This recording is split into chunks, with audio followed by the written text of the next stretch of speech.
안녕하세요. 삶이 지치고 힘들 때 우리는 어디에서 희망을 찾아야 할까요? 때로는 끝이 보이지 않는 어둠 속에서 답을 찾아 헤매는 것처럼 느껴질 때가 있습니다. 하지만 우리에게는 어둠을 밝히는 등불과 같은 것이 있습니다. 바로 하나님의 살아있는 말씀입니다.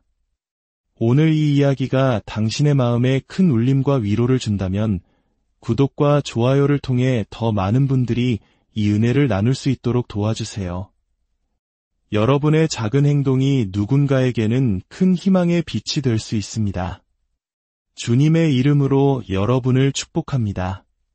오늘 우리는 잠언 4장 20절에서 22절의 말씀을 중심으로 하나님의 말씀이 어떻게 우리의 영과 혼과 육의 생명이 되고 치유의 약이 되는지에 대한 깊은 진리를 나누고자 합니다. 하나님 아버지, 우리를 어둠 속에 버려두지 않으시고 말씀의 빛으로 인도하시니 감사합니다. 주의 말씀은 우리 발의 등이요 우리 길의 빛이니이다. 오늘 이 시간 우리 안에 거하시며 모든 진리 가운데로 우리를 인도하시는 성령님을 의지합니다. 우리의 마음 눈을 밝히사 성경의 놀라운 비밀을 깨닫게 하시고 살아계신 그리스도를 우리 마음속에 깊이 만나게 하여 주시옵소서. 이 시간 말씀을 듣기만 하는 자가 아니라 듣고 행하는 자가 되기로 결단합니다. 야고보서 1장 22절 말씀처럼 말씀을 행하는 자는 그 행하는 일에 복을 받으리라 약속하셨사오니 오늘 들은 말씀을 마음 깊이 붙잡고 입으로 선포하며 삶으로 살아내기로 다짐합니다. 이제 하나님의 말씀을 향해 당신의 마음을 활짝 여십시오. 당신의 귀를 기울이십시오. 그 말씀이 당신의 눈앞에서 떠나지 않게 하고 당신의 마음 한가운데에 깊이 간직하십시오. 이는 그 말씀을 얻는 자에게 생명이 되며 그의 온 육체의 건강, 곧 치유의 약이 되기 때문입니다. 저를 따라 함께 고백해 봅시다. 하나님의 말씀은 나의 생명입니다. 하나님의 말씀은 나의 건강입니다. 하나님의 말씀은 지금 나의 영과 혼과 육 안에서 능력으로 역사하고 있습니다. 할렐루야. 바로 이것이 하나님께서 당신에게 주신 처방전이며 영적인 약입니다. 약병을 선반 위에 올려만 두고 건강해지기를 기대할 수는 없습니다. 매일 정해진 시간에 약을 복용해야 효과를 볼 수 있듯 하나님의 말씀도 마찬가지입니다. 당신의 마음에 믿고 당신의 입으로 선포하는 하나님의 말씀은 당신의 존재 전체를 치유하는 강력한 약입니다. 오늘 우리는 마음을 다해 이 약을 받기로 결단합시다. 하나님의 말씀을 의심하거나 흔들리지 않고 약속하신 이는 믿으시니 우리의 믿음의 도리를 굳게 잡고 나아갑시다. 하나님께 영광을 돌립니다. 아멘. 우리의 주제 말씀인 잠언 4장 20절에서 22절은 이 진리를 명확하게 보여줍니다. 하나님의 말씀은 약이지만 그분이 말씀하신 방법대로 복용할 때에만 효력이 있습니다. 성경 잠언 4장 20절을 펴주십시오. 살아있고 실제하며 바로 지금 당신을 위한 말씀입니다. 내 아들아, 내 말에 주의하며 내가 말하는 것에 내 귀를 기울이라. 그것을 내 눈에서 떠나게 하지 말며 내 마음 속에 지키라. 대저 그것은 얻는 자에게 생명이 되며 그의 온 육체의 건강이 됨이니라. 마지막 구절, 온 육체의 건강이라는 말에 주목해 보십시오. 많은 성경의 원어 주석은 이 부분을 온 육체의 약이라고 번역합니다. 그렇습니다. 하나님의 말씀은 약입니다. 저를 따라 크게 외쳐보십시오. 하나님의 말씀은 약입니다. 무엇을 위한 약일까요? 당신의 영을 위해, 당신의 마음을 위해, 그리고 당신의 육신을 위한 약입니다. 당신의 존재 전체를 위한 약입니다. 하나님께서는 이미 처방전을 써주셨습니다. 하지만 우리는 반드시 그 처방대로 약을 복용해야 합니다. 많은 신앙인들의 문제는 성경책이 없다는 것이 아닙니다. 문제는 약병을 선반 위에 그대로 둔다는 것입니다. 약을 복용하지 않습니다. 말씀에 주의를 기울이지 않고 귀를 기울이지 않으며 눈앞에 두지 않고 마음에 간직하지 않습니다.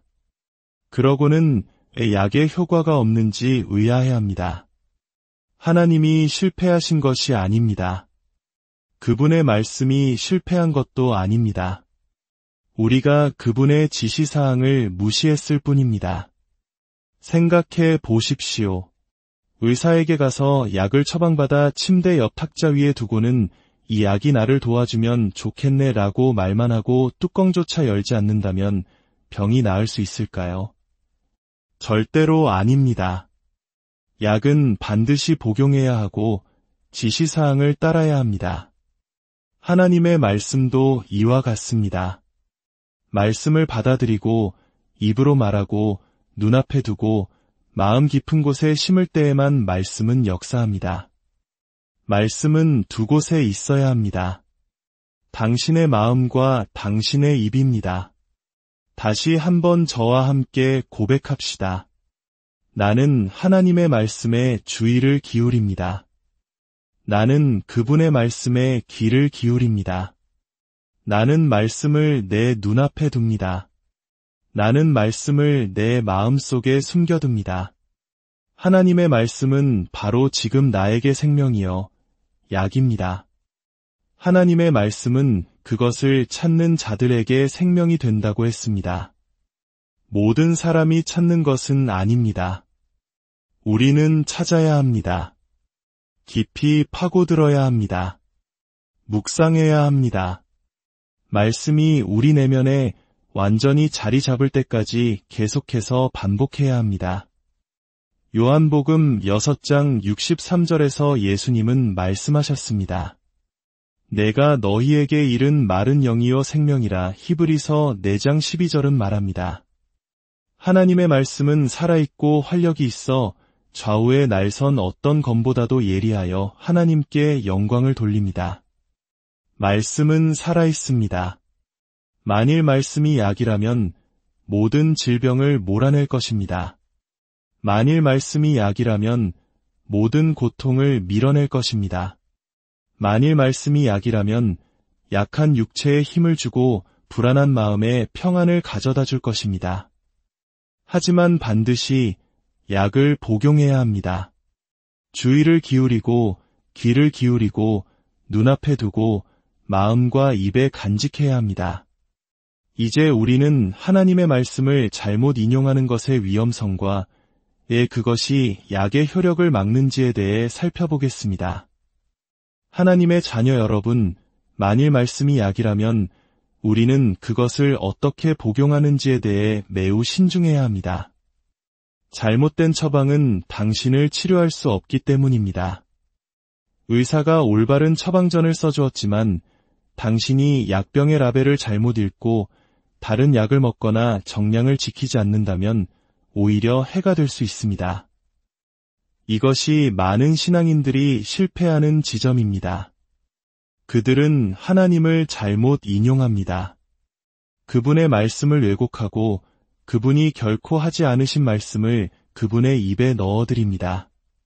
그리고 아무 일도 일어나지 않으면 하나님의 뜻이 아니었나 봐라고 말합니다. 아닙니다. 1000번 만번을 말해도 아닙니다.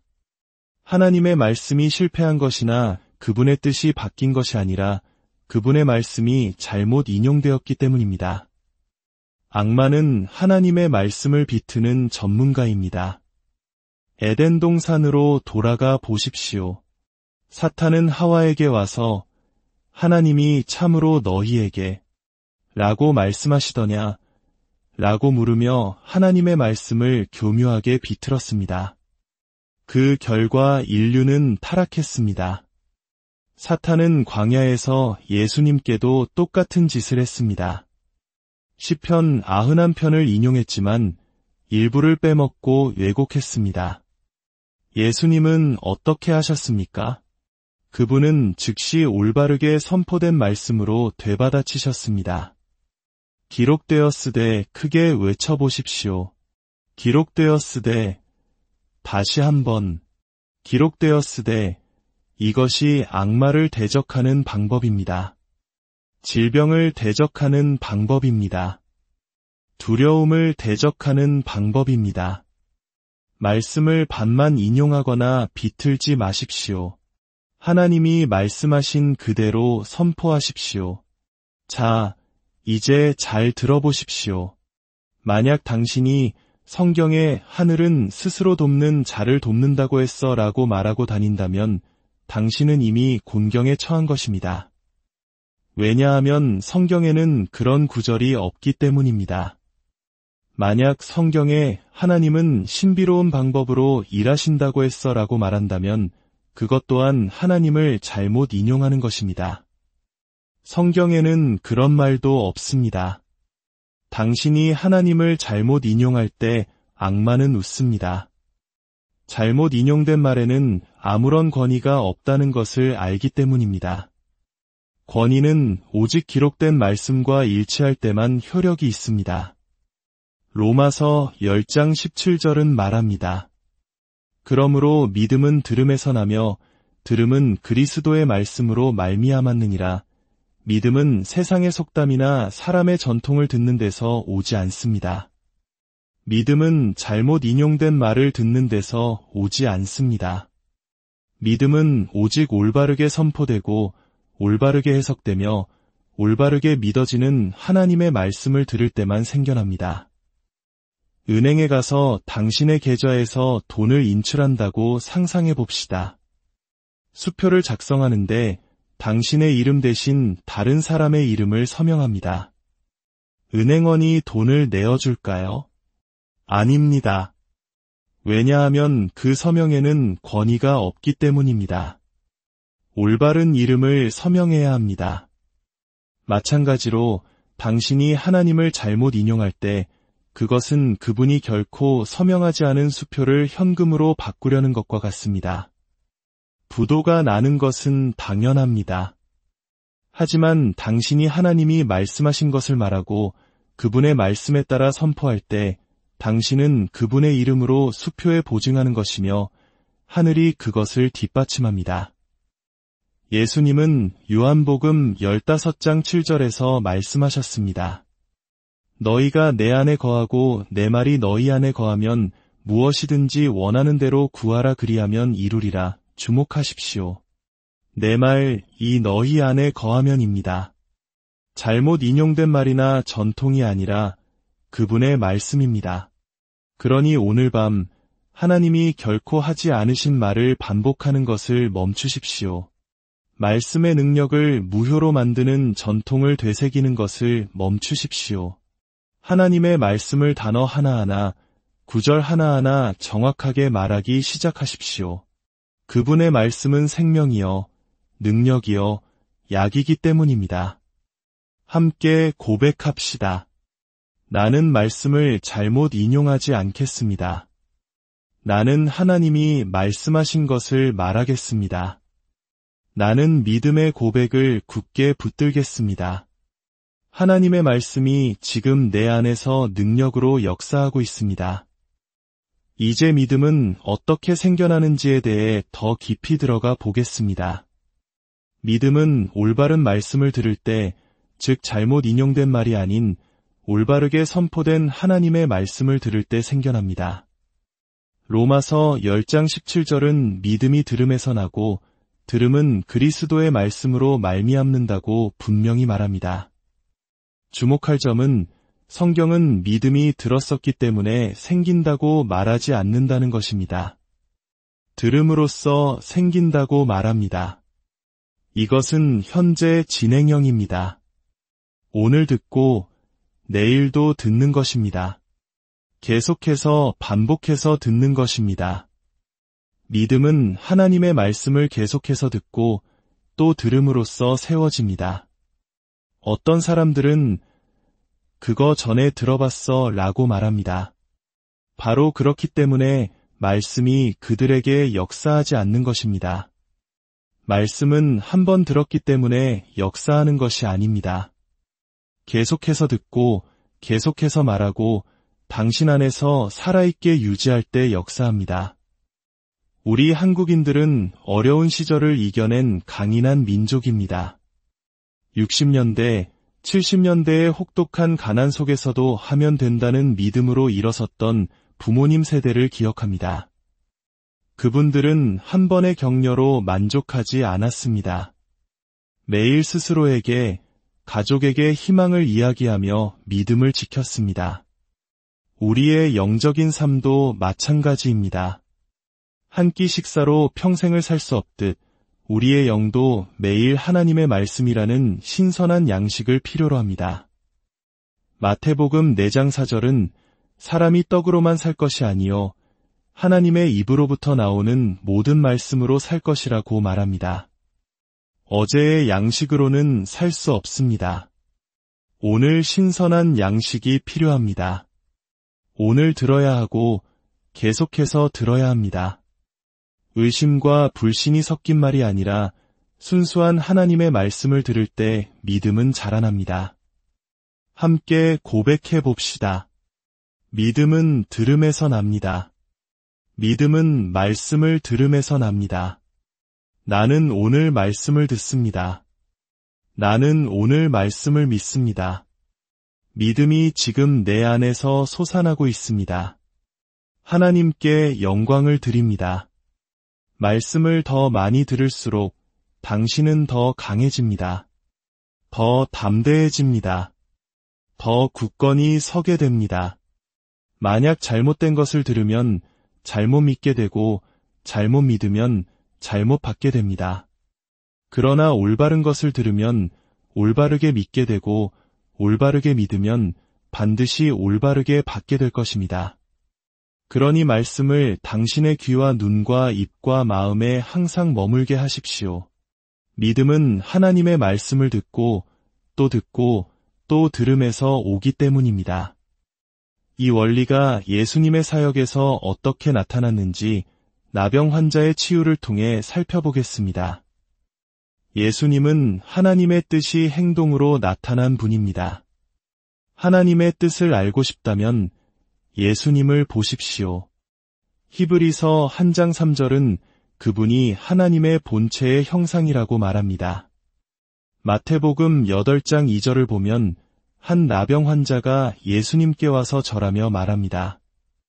주여, 원하시면 저를 깨끗하게 하실 수 있나이다. 이것이 많은 신앙인들의 기도입니다. 하나님이 하실 수 있다는 것은 알지만 그분이 정말로 원하시는지에 대해서는 확신이 없습니다. 예수님의 대답을 보십시오. 그분은 내가 때로는 원하고 때로는 원치 않는다고 하지 않으셨습니다. 오늘은 너의 날이 아니라 라고도 하지 않으셨습니다. 그분은 분명하게 말씀하셨습니다. 내가 원하노니 깨끗함을 받으라 크게 선포해 봅시다.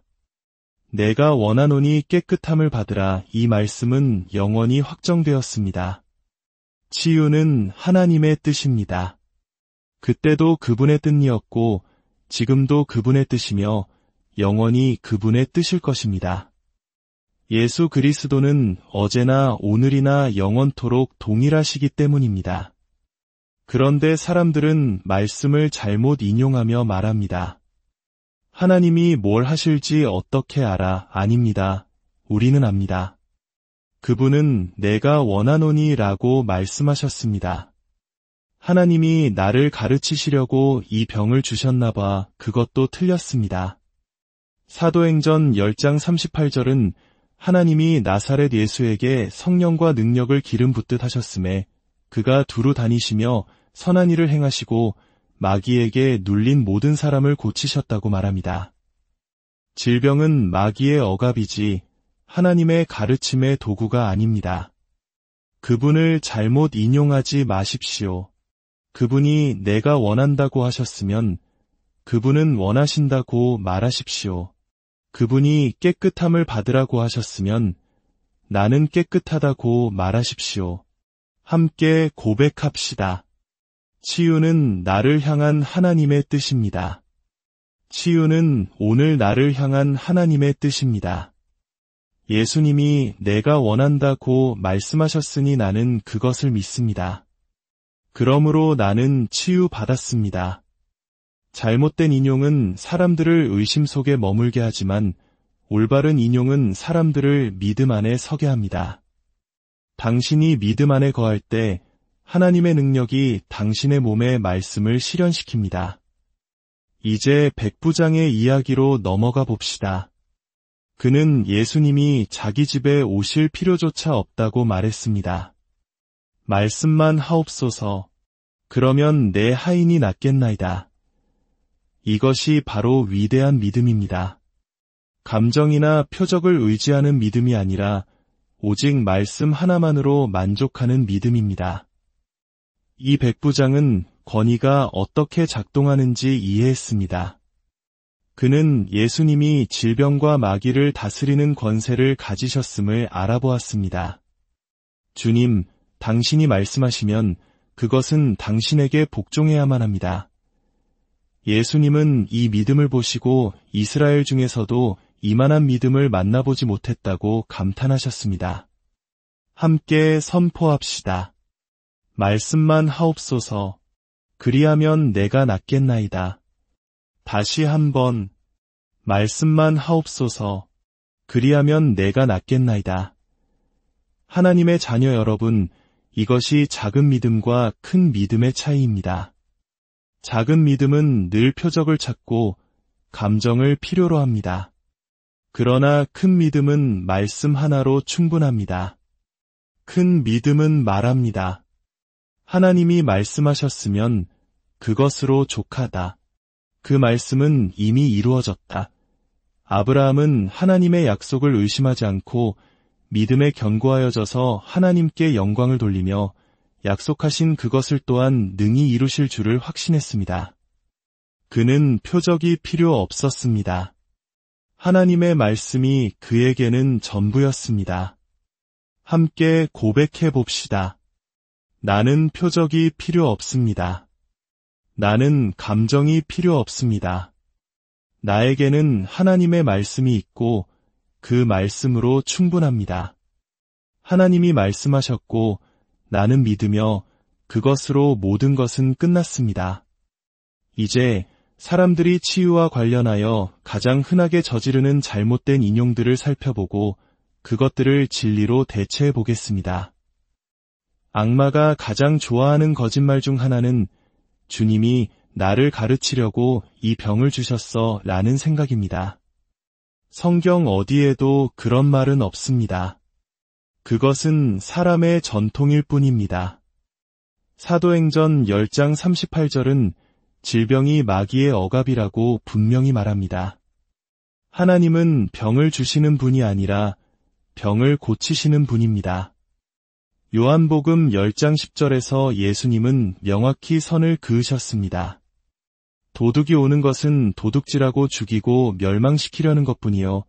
내가 온 것은 양으로 생명을 얻게 하고 더 풍성히 얻게 하려는 것이라. 훔치고 죽이고 파괴하는 것은 도둑의 일입니다. 생명을 주고 치유하고 축복하는 것은 예수님의 일입니다. 이 둘을 절대 헷갈리지 마십시오. 함께 선포합시다. 질병은 마귀에게서 오고 치유는 하나님에게서 옵니다. 예수님은 나에게 생명을 주시기 위해 오셨습니다. 나는 지금 풍성한 생명을 받습니다. 어떤 사람들은 바울의 육체의 가시가 질병이었다고 말합니다. 하지만 성경은 스스로를 해석합니다. 고린도후서 12장 7절에서 바울은 그것이 자신을 치기 위한 사탄의 사자라고 말했습니다. 이것은 질병이 아니라 바울이 복음을 전파하는 곳마다 악한 영에 의해 일어난 핍박과 박해였습니다. 말씀을 비틀지 마십시오. 하나님은 당신의 문제가 아니라 당신의 해답이십니다. 또 다른 잘못된 인용은 하나님의 때가 아직 아닌가 봐라는 말입니다. 성경은 결코 언젠가 하나님이 너를 고쳐주실 거야 라고 말하지 않습니다. 고린도후서 6장 2절은 말합니다. 보라, 지금은 은혜 받을 만한 때요. 보라, 지금은 구원의 날이로다. 믿음은 항상 지금입니다. 희망이 미래를 바라본다면 믿음은 지금 취하는 것입니다. 함께 고백합시다. 지금이 나의 때입니다. 지금이 나의 치유의 시간입니다. 지금 믿음은 나의 것입니다. 나는 그것을 지금 받습니다. 할렐루야. 하나님의 말씀은 약과 같습니다. 약병을 선반에 두면 아무 소용이 없듯이 하나님의 말씀을 그분의 지시대로 복용하지 않으면 효과가 없습니다. 잠언 4장은 우리에게 처방전을 줍니다. 내 말에 주의하며 귀를 기울이라. 눈에서 떠나게 하지 말고 마음속에 지키라. 이것이 바로 복용법입니다. 또한 약을 한번 먹고 평생 효과를 기대하지 않듯이 하나님의 말씀도 매일 복용해야 합니다. 아침, 점심, 저녁으로 말씀을 묵상하고 선포하십시오. 여호수아 1장 8절은 이 율법책을 내 입에서 떠나지 말게 하며 주야로 그것을 묵상하여 그리하면 내 길이 평탄하게 될 것이며 내가 형통하리라고 약속합니다. 우리 한국 속담에 말이 씨가 된다는 말이 있습니다. 이 지혜는 성경의 진리와 정확히 일치합니다. 우리가 하는 말은 영적인 씨앗입니다. 두려움의 말을 심으면 두려움을 거두고 질병의 말을 심으면 질병을 거둡니다. 그러나 생명의 말씀, 치유의 말씀, 믿음의 말씀을 심으면 우리는 생명과 치유와 승리를 거두게 될 것입니다. 당신의 삶이라는 밭에 어떤 씨앗을 심고 있습니까? 오늘부터 오직 생명의 씨앗, 축복의 씨앗, 하나님의 말씀의 씨앗만을 심기로 결단합시다. 이제 잘못된 말들을 멈추고 올바른 말을 하는 훈련을 해봅시다. 이것을 고백 훈련이라고 부릅니다. 반복을 통해 육체의 근육을 단련하듯 우리는 하나님의 말씀을 반복함으로써 영적인 근육을 단련합니다. 질병이나 두려움보다 말씀이 더 실제가 될 때까지 반복해서 선포하는 것입니다. 저를 따라 함께 훈련해 봅시다. 그가 친히 나의 연약한 것을 담당하셨다. 그가 채찍에 맞음으로 나는 나음을 입었다. 그리스도 예수 안에 있는 생명의 성령의 법이 죄와 사망의 법에서 나를 해방하였다. 그리스도께서 나를 위하여 저주를 받은 바 되사 율법의 저주에서 나를 속량하셨다. 여호와는 내 생명의 능력이시다. 할렐루야. 이것은 단순히 긍정적인 생각을 하는 것이 아닙니다. 이것은 신자로서 당신에게 주어진 권세를 행사하는 것입니다. 예수님은 우리에게 원수의 모든 능력을 제어할 권세를 주셨습니다. 그리고 그 권세는 말을 통해 풀어놓아집니다. 경찰관이 법의 이름으로 멈추시오 라고 말할 때 교통이 멈추는 것처럼 당신이 예수의 이름으로 하나님의 말씀을 선포할 때 하늘이 그것을 뒷받침하고 마귀는 떠나가야 하며 질병은 굴복해야 합니다. 이제 구걸하는 것처럼 말하는 것을 멈추십시오. 하나님의 아들과 딸처럼 그리스도와 함께 하늘에 앉힌 자답게 권세 있게 말하기 시작하십시오. 마가복음 11장 23절에서 예수님은 산을 향하여 기도하라고 하지 않으시고 누구든지 이 산더러 들리어 바다에 던져지라 하며 그대로 되리라고 즉 산에게 말하라고 하셨습니다. 당신의 삶에 있는 산은 무엇입니까? 질병입니까? 두려움입니까? 재정적인 문제입니까? 그것을 향해 예수의 이름으로 명령하십시오. 그것은 반드시 복종해야 합니다. 말씀이 당신의 머리에서 마음으로 옮겨갈 때 진정한 능력이 나타납니다. 그것은 묵상을 통해 이루어집니다. 소가 풀을 먹고 되새김질하여 모든 영양분을 흡수하듯 우리도 하나님의 말씀을 계속해서 되새기고 을조릴 때 그 말씀이 우리의 영혼 깊은 곳에 뿌리내려 생명력을 발휘하게 됩니다. 한번 믿음으로 선포했다면 흔들리지 마십시오. 야고보서 1장 6절은 의심하는 자는 아무것도 주께 얻기를 생각하지 말라고 경고합니다. 히브리서 10장 23절은 우리가 믿는 도리의 소망을 움직이지 말며 굳게 잡으라고 권면합니다. 아브라함처럼 상황을 보지 않고 약속을 믿으며 하나님께 영광을 돌리십시오. 그리고 아직 눈에 보이지 않더라도 이미 받은 줄로 믿고 하나님을 찬양하십시오. 찬양은 믿음의 가장 높은 표현입니다. 바울과 실라가 감옥에서 찬양했을 때 옥문이 열리고 착고가 풀렸던 것처럼 당신의 찬양은 기적의 문을 여는 열쇠가 될 것입니다. 마지막으로 용서를 점검하십시오. 마가복음 11장에서 예수님은 산을 옮기는 믿음에 대해 말씀하신 직후 기도할 때에 용서하라고 경고하셨습니다. 용서하지 않는 마음은 당신의 믿음을 가로막는 가장 큰 장애물입니다. 용서는 감정이 아니라 결단입니다. 그리스도께서 우리를 용서하신 것 같이 우리도 다른 사람을 용서하기로 결단할 때 하나님의 능력이 막힘없이 흐르게 됩니다. 사랑하는 여러분, 이제 말씀을 정리하겠습니다. 우리는 하나님의 말씀이 약이라는 진리를 배웠습니다. 그 약을 올바르게 복용하는 법, 즉 잘못된 말을 멈추고 올바른 말씀을 마음으로 믿고 입으로 선포하며 권세 있게 행하는 법을 배웠습니다. 묵상과 인내, 찬양과 용서가 이 모든 과정에 얼마나 중요한지도 나누었습니다. 이제 남은 것은 행동하는 것입니다. 듣기만 하여 자신을 속이는 자가 되지 말고 말씀을 행하는 자가 되십시오. 당신의 삶의 모든 영역에서 승리를 선포하십시오. 당신은 치유받았고 자유하며 구속받았습니다. 당신은 승리 안에서 걷습니다. 마지막으로 저와 함께 선포하며 이 시간을 마치겠습니다. 나는 하나님의 말씀을 다시는 잘못 인용하지 않겠습니다.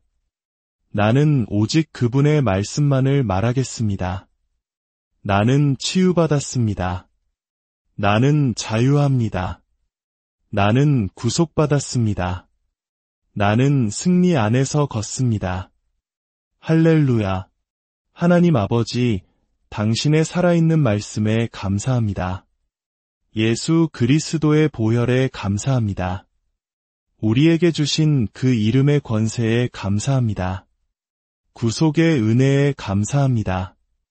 우리 삶의 모든 영역에서의 승리에 감사합니다. 이 말씀을 듣는 모든 이들의 삶 가운데 하나님의 치유와 회복, 축복과 평강이 강물처럼 흘러넘치게 하여 주시옵소서. 영원토록 모든 영광을 하나님께 올려드립니다. 예수 그리스도의